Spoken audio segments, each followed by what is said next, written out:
Olá, boa noite. Estamos no ar com o Jogo do Poder pela rede CNT de televisão.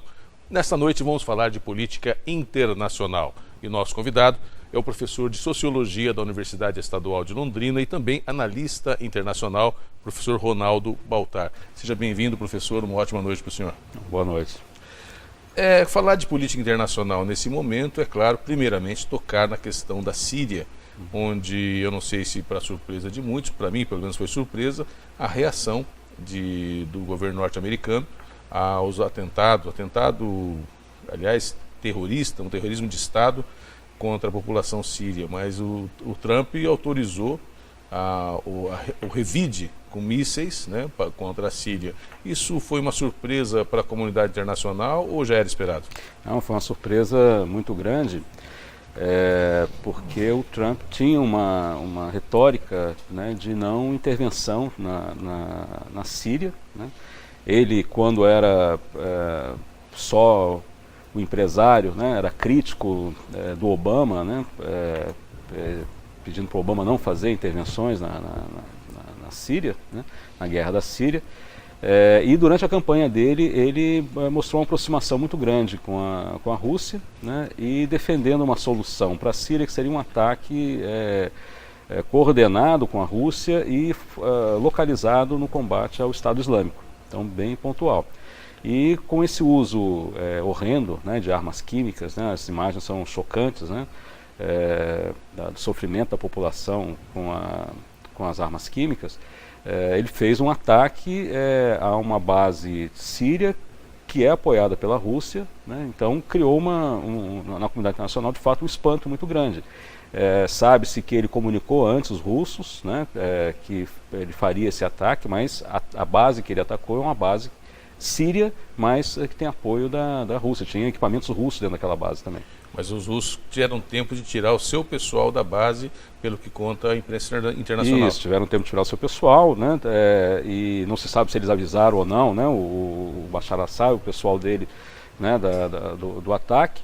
Mas, de qualquer maneira, a gente vê a reação da Rússia, mostra um descontentamento da Rússia. O secretário de Estado americano, Tillerson, foi recebido essa semana, né, pelo Putin, e foi recebido de maneira fria.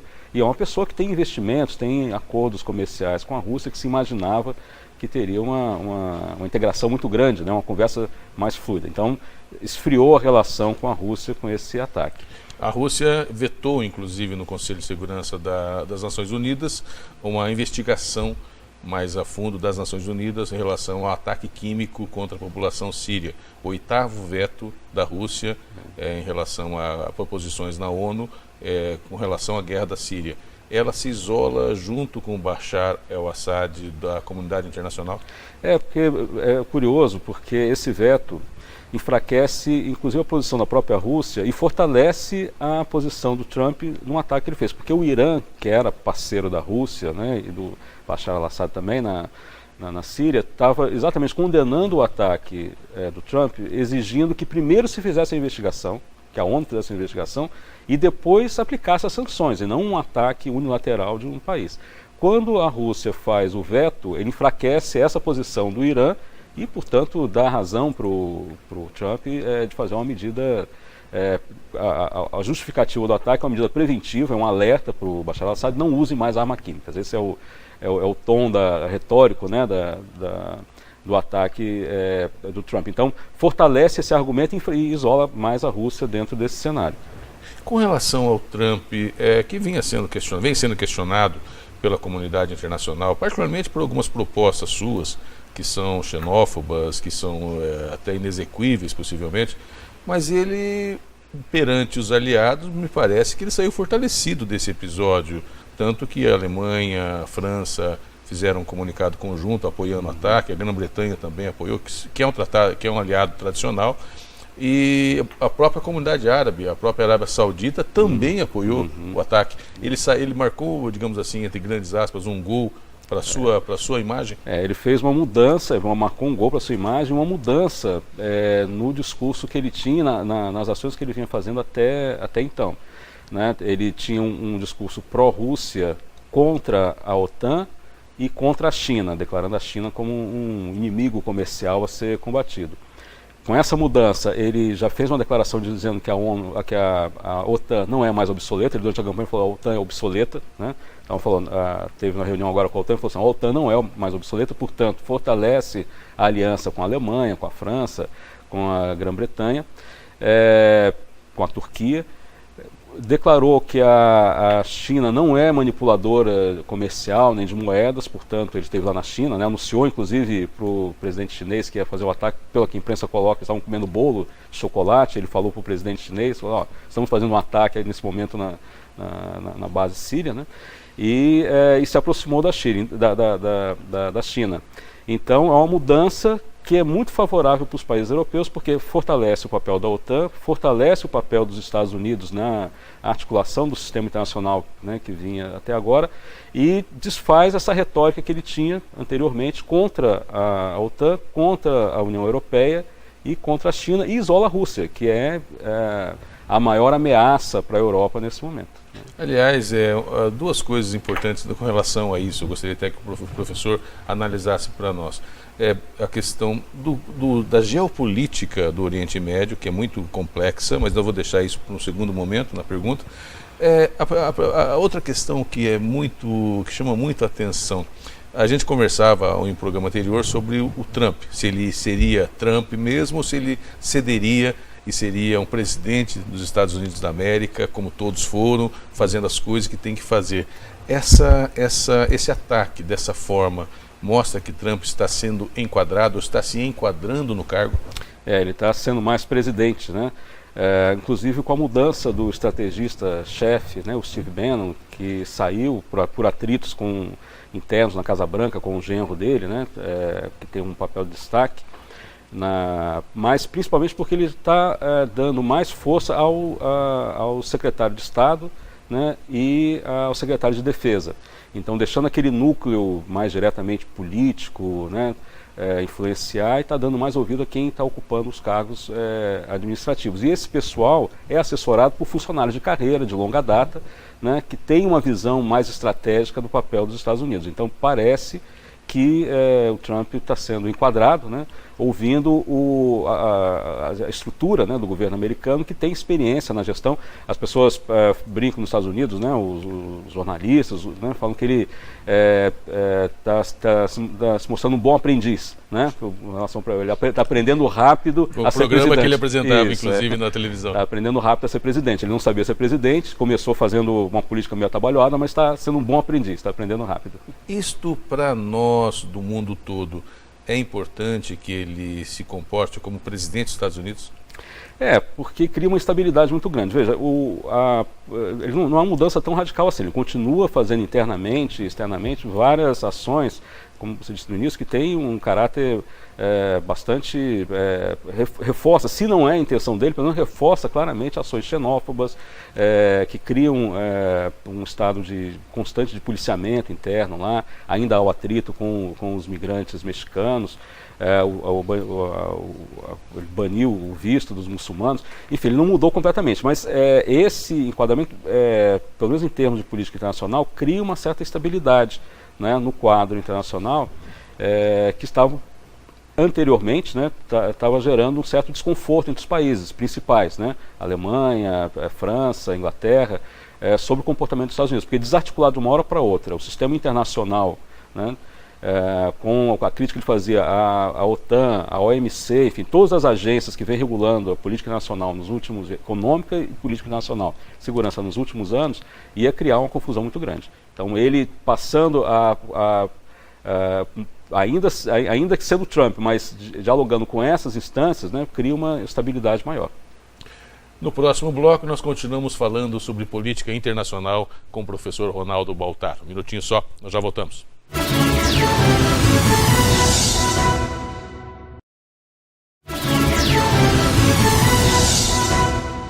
Estamos de volta com o Jogo do Poder na rede CNT de televisão. E nesta noite, falando sobre política internacional com o professor Ronaldo Baltar. Para quem não conseguiu entender ainda a questão do Oriente Médio, aí no Oriente Médio, cá para nós, nos últimos 40, 50 anos, cada momento um país tem problema. Nos anos 80 a guerra civil no Líbano, nos anos 70 a Constituição e a perpetuação de Israel, a Guerra dos 6 Dias, enfim, a Guerra do Yom Kippur, dos anos 70. Depois disso nós tivemos a questão da Arábia Saudita, a Guerra do Iraque, primeiramente a questão do Irã, né, a ascensão do Khomeini no Irã, depois a Guerra do Iraque. Ou seja, nos últimos anos sempre tem algum ponto de convergência dos interesses internacionais para um país do Oriente Médio que passa por dificuldades. Agora é a vez da Síria, que repercute a questão toda da briga ou da disputa do poder entre a oposição e Bashar el-Assad.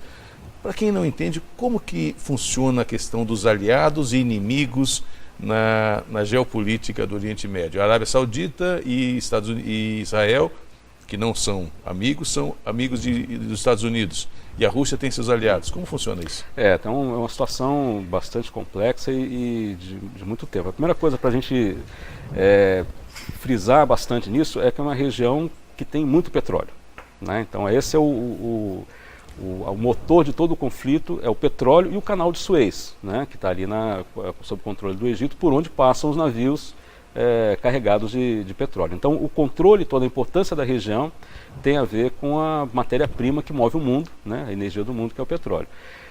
Desde o final da Primeira Guerra Mundial, com a queda do Império Otomano, né, que controlava toda aquela região, os árabes desejavam, né, e árabes, né, diferente de muçulmanos, porque nem todos os árabes são muçulmanos, então tem uma questão étnica e tem uma questão religiosa lá também, desejavam uma nação árabe independente do Império Otomano, que acabou se tornando ali hoje a região da Turquia, né, que é muçulmana, mas não árabe, né. E as potências europeias, a França, a Inglaterra, dividiram a região, não concederam, né, o que eles pediam, embora não tenham buscado o apoio deles para lutar contra o Império Otomano, que era aliado dos alemães na Primeira Guerra Mundial, e dividiram. Então o Iraque, a Síria, esses países foram todos desenhados pelos países. A Síria francesa, o Egito o inglês, né, já de olho no petróleo. E o que a gente vem assistindo ao longo do século XX e agora é a evolução desse conflito, né? Dessa briga de fronteiras. Então a gente tem ali no governo, na Síria, tem um governo laico, né, um partido que surgiu no Iraque, na Síria, né, o Partido Baath, um partido socialista laico, né, muçulmano, só que na Síria, na época da Guerra Fria, apoiado pela União Soviética, e o Iraque apoiado pelos Estados Unidos, né, o Saddam Hussein era partido Baath, assim como o Bashar al-Assad.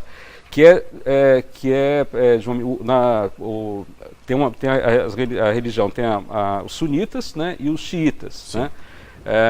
O Bashar al-Assad ainda é de uma minoria, não é nem xiita nem sunita, ele é alauíta, né, de uma minoria ali dentro do... Então você tem uma maioria xiita no Iraque, uma minoria sunita com Saddam Hussein, que controlava o país. O Irã, que fez a Revolução Iraniana, o primeiro Estado moderno, teológico, né, que vai inspirar outras, xiita. Você tem na Arábia Saudita uma ideologia forte, que é o wahabismo, né, que vai influenciar o Estado Islâmico, a Al-Qaeda, anti-Israel, mas, contrário aos xiitas, eles buscam apoio dos Estados Unidos, né? Então o Irã, quando a Pérsia, né, então, o Shah, né, caiu, né, ele era apoiado pelos Estados Unidos, caiu, e o Irã tentou ser uma potência regional. Então a gente tem lá uma potência regional que tenta se firmar, que é o Irã. A gente tem a Síria, que é uma ex-aliada da União Soviética, portanto aliada da Rússia. O Iraque, apoiado pelos Estados Unidos, mas esfacelado depois da guerra, né? E o Egito, que era aliado também da União Soviética e tenta também ser uma potência regional, e todos eles contra Israel, que foi implantado ali dentro e se expandiu em cima do Estado palestino. Então, o Estado Islâmico cresce nesse meio, né? O Estado Islâmico e todas as frentes da Al-Qaeda, Al-Nusra, todos eles tentam crescer nesse vácuo de poder do Iraque e da Síria. Então os Estados Unidos, eles são contra o Iraque, contra o Estado Islâmico, né? A Rússia é contra o Estado Islâmico, então esse ponto é comum. Mas os Estados Unidos é contra o governo da Síria, que é apoiado pela Rússia e pelo Irã. Os Estados Unidos é contra o Irã, mas o Irã é quem mais tem dado apoio para combater o Estado Islâmico, né?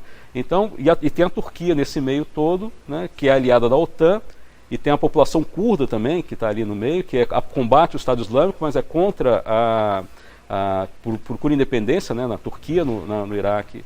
E os Estados Unidos apoiam os curdos, mas apoia também a Turquia, e não pode apoiar muito os curdos, porque os curdos querem independência. Então é um xadrez muito complicado, né, dentro dessa situação. E é um xadrez que, para nós, que não, claro, que não estudamos isso muito a fundo, muitas vezes uma ação como essa, ela chama atenção, mas ela pode ser algo até mais ou menos compreensível para quem já entende a geopolítica do Oriente Médio. Esse ataque, dentro do que a gente viu ali na imprensa norte-americana, o governo americano tinha um leque de opções. O Trump optou pela mais light, vamos dizer assim, né, que é atacar uma base específica da Síria. Qual que é o receio dos Estados Unidos também?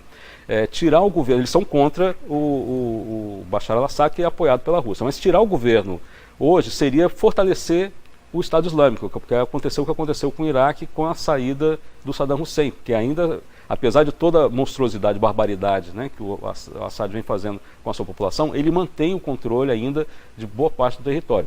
Então uma retirada, uma das opções que eles tinham era aniquilar totalmente a força aérea síria. Essa é uma das opções que estavam na mão dele, né, para poder fazer esse ataque com 59 mísseis, podia fazer com mais, né, e aniquilar toda a força aérea síria. Mas se ele fizesse isso fortalece o Estado Islâmico. Então, que é inimigo comum dos Estados Unidos, da Rússia e do Irã. Então ele optou pela ação mais cirúrgica, de uma demonstração de força e mostrar, olha, armas químicas, passou a linha vermelha, né? Isso não pode. Isso não pode, né? E vamos tentar uma solução negociada para uma saída, né, em que uma nova Síria possa ser reconstruída, um novo Iraque, sem o Assad. Um ganho que os Estados Unidos teve nessa negociação é que o Irã já está dizendo que a solução do conflito passa pela saída do Assad, né? Então isso já foi um ganho, porque até então o Irã estava, como a Rússia, dizendo que não há solução que não seja pela permanência do Assad. No próximo bloco, nós continuamos discutindo a política internacional com o professor Ronaldo Baltar.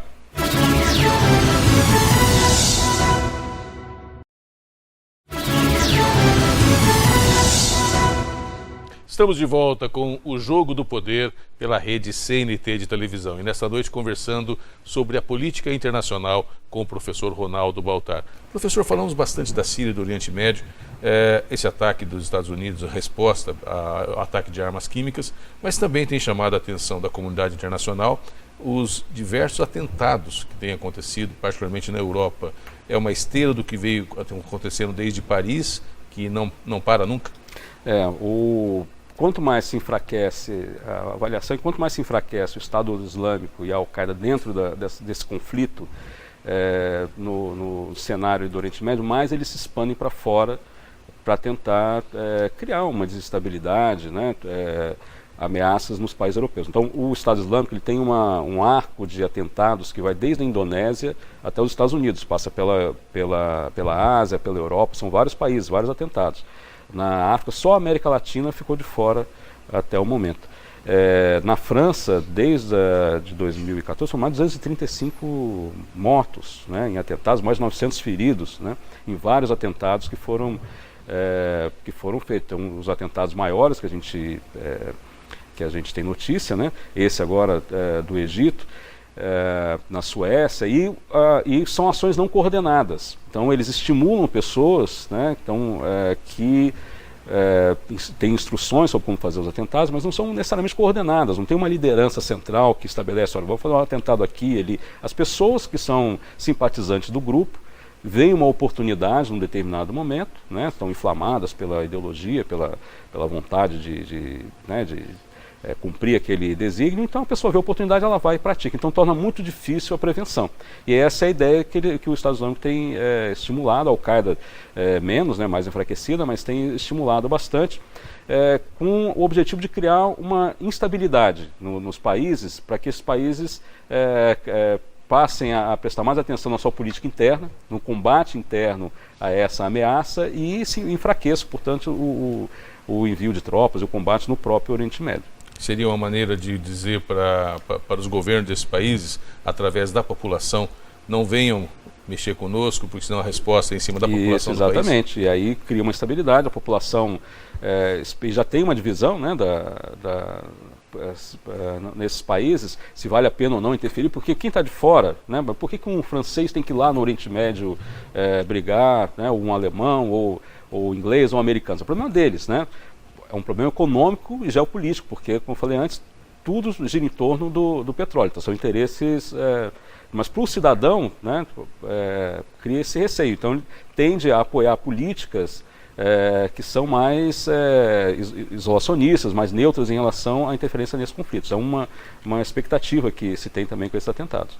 Falando um pouquinho da América Latina, que, como o senhor disse, ficou de fora desse arco, ainda bem, mas também temos problemas aqui, particularmente a Venezuela passa um momento bastante delicado, onde parte da população vai às ruas e parte da população apoia Nicolás Maduro. Qual a leitura que o senhor tem da questão venezuelana? Pode evoluir para um confronto de rua, por exemplo? Pode evoluir, é uma situação bastante preocupante. O que mais impressiona na Venezuela é a falta, ou a dificuldade de uma coordenação de diálogo entre as partes, né?